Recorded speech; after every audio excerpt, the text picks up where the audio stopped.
And now after that abrupt ending, let's go to video number 5 and we'll finish out how to negotiate your salary. All right, now you sat down and you've opened up your binder. In the binder are your 10 reasons why you're worth more money. You've decided you're going to ask for 46,000. So here's how it's going to go. Hey, I really appreciate your job offer of 38, but I'm really worth 46 because, and you're going to read the first thing that is on your list. Let's just say because I've got a $1 million customer that I'd like to bring to you. Then you're going to add that vacation piece in that we talked about earlier, and you're going to ask for double whatever's there. If it's within reason. I mean, if this is your first job, you might be able to get an extra day, but don't think you're going to get 2 weeks of vacation. If this is your second or third job and it makes sense, then you can say, and I have 2 weeks of vacation with my present employer. I would like 2 weeks here, and stop. Now, what you've asked for is 2 things. You've asked for money, 46, and you've asked for double the vacation days. Okay.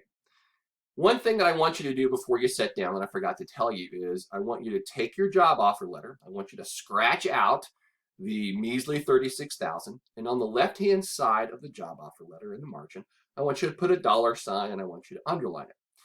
Then in the second paragraph where it gives you how many weeks or how many days of vacation you get, I want you to scratch that out. And in the left-hand margin, I want you to double that. You want to put 10 days of vacation.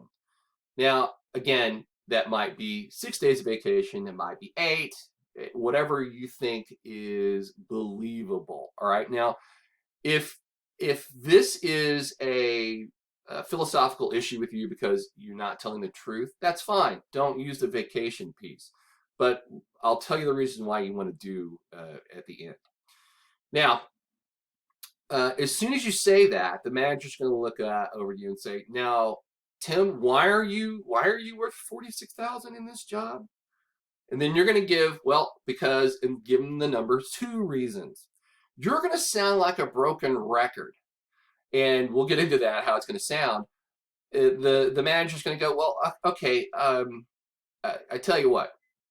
The next thing out of their mouths is going to be, we don't negotiate, or 80% of the time it's going to be, all right, I tell you what, probably your 38 was a little low. How about 40? Now, here's what you need to be doing in the back of your mind. You need to be doing the happy dance because they've just offered you $2,000 more.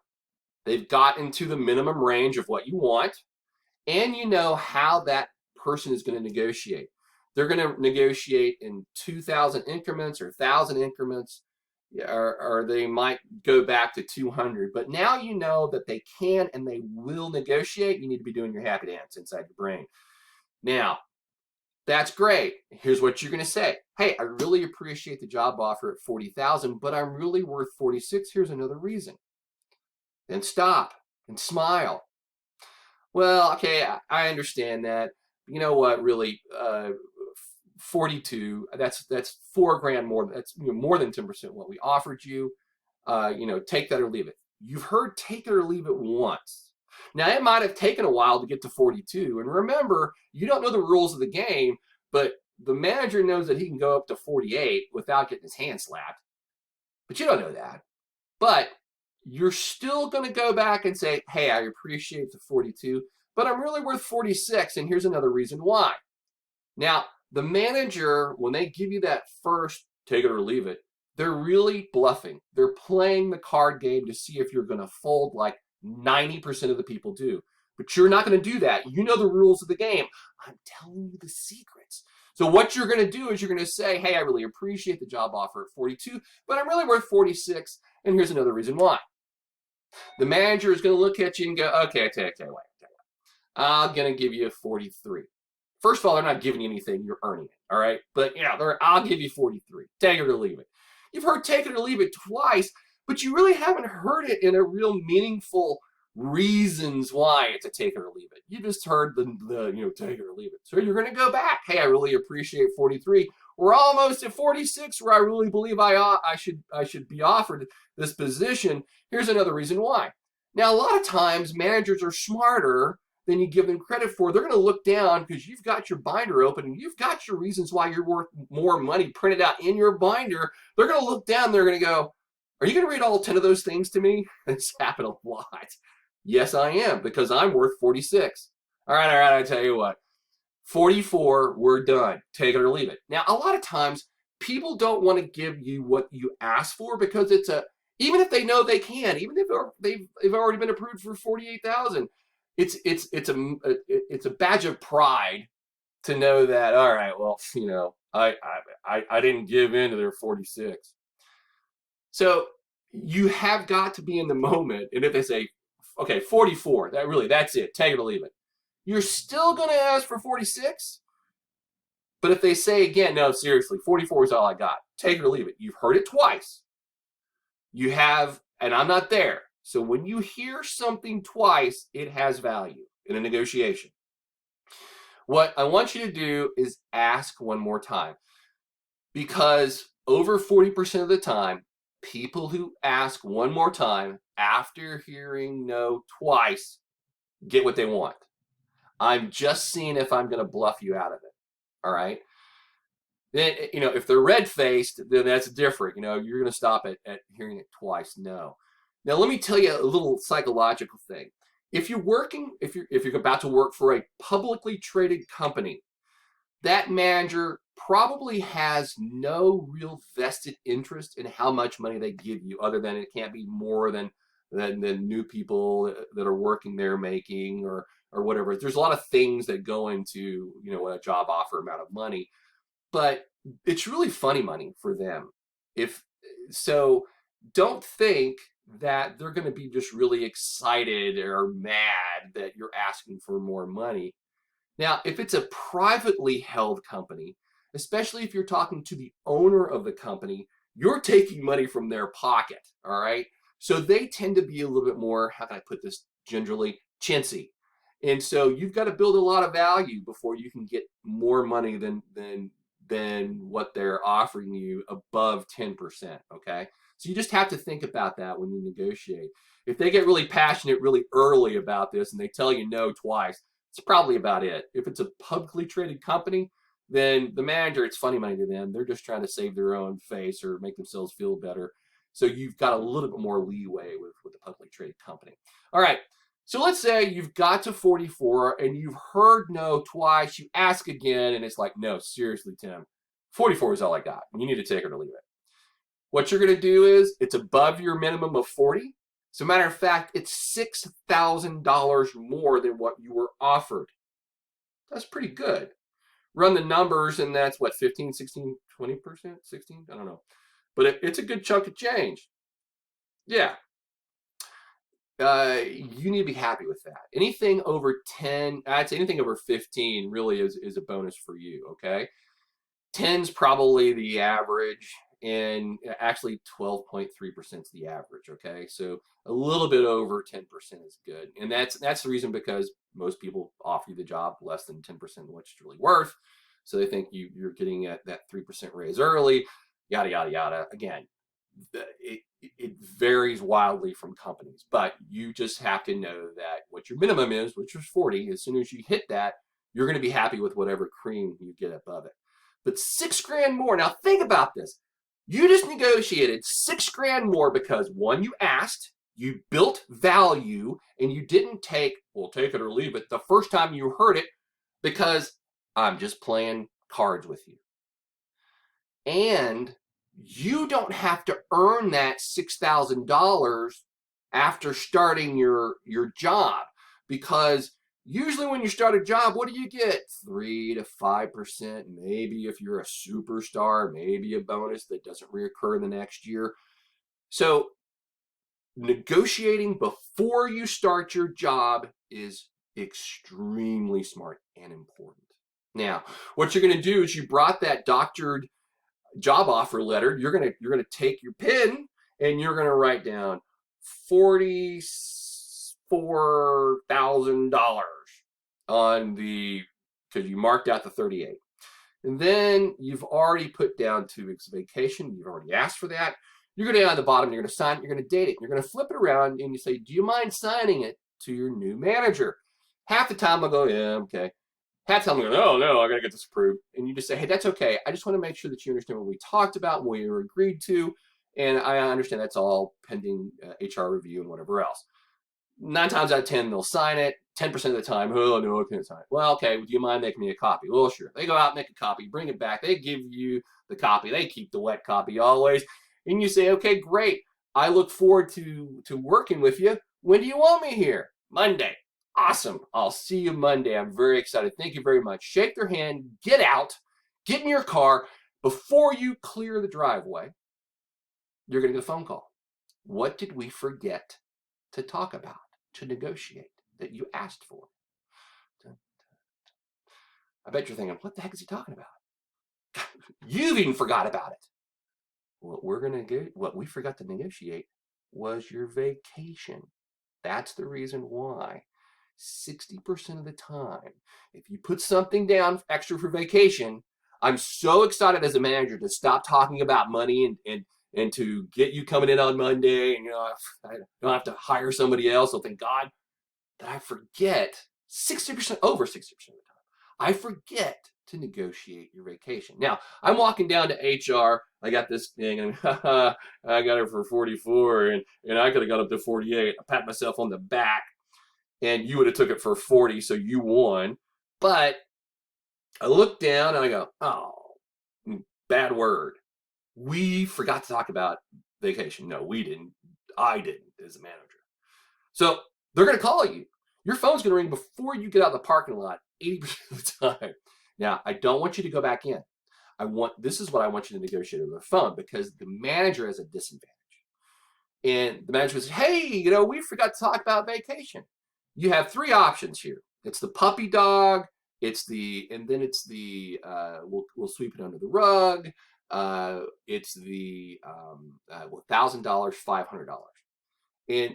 And those were really simple. Hey, we forgot to talk about it. Your puppy dog. Well, I don't understand. That's the first thing I asked about. You didn't say anything about it, so I thought it made sense. I already get that right now. I mean, why would I go back to just getting a week of vacation? Now, the great thing about negotiations, especially if you've left the table and they didn't say anything about it, is it's kind of a, yeah, this is going to happen. You're kind of a goof for even calling me and asking me. But you can literally negotiate anything. All right, especially if it's a private company. If it's a private company, you get out the door, you're probably going to get your extra days of vacation. All right, but if they go, no, I can't make that happen, what you're going to say is, well, I'll tell you what. How about we just keep this between me and you? I won't take those vacation days all at once, and we can bracket a couple of vacation days, and no one will know. Half the time that works, because you're probably not punching a clock, okay? Okay, we'll make that work. And you got your extra day's vacation. So guess what? That is money in your pocket. At that $44,000 level, a week's vacation is, what, $800? That's pretty good. That's free money. Congratulations. You've done a great job. But the other half of the time, oh, no, I can't do that. I just can't do that. So then you're going to turn it into money. Well, how about I tell you what, we came out with 44. You know what? How about 40? How about 45? Because I get it now, and we already talked about this. I mean, that seems reasonable. That works. About 25% of the time, they go, okay, fine, we'll do that. And you get an extra $1,000, which is more than if you converted that time off into money. And a lot of people don't miss that. But other 25% of the time, no, I can't do that. All right, well then, how about most managers turn vacation days into $100 days? Well, how about $500? Okay, we can do $500. I mean, anybody can give you more $500. If they already got to 44,000, they can give you 44.5. So that happens. It's never failed except one time. I get a phone call from a student, and she says, Professor Park, you said that if we got out the door, that we were going to get something. And I said, well, yeah. And she said, well, I got out the door and my boss didn't give me anything. I walked into the whole thing about, hey, let's keep it between ourselves. And he immediately said, there's no way. There's no way. I just gave you 33% more than that we offered you, and there's no way I'm going to give you extra days. As a matter of fact, you better be here Monday morning ready to go, and you better be the best employee I've ever hired. Okay.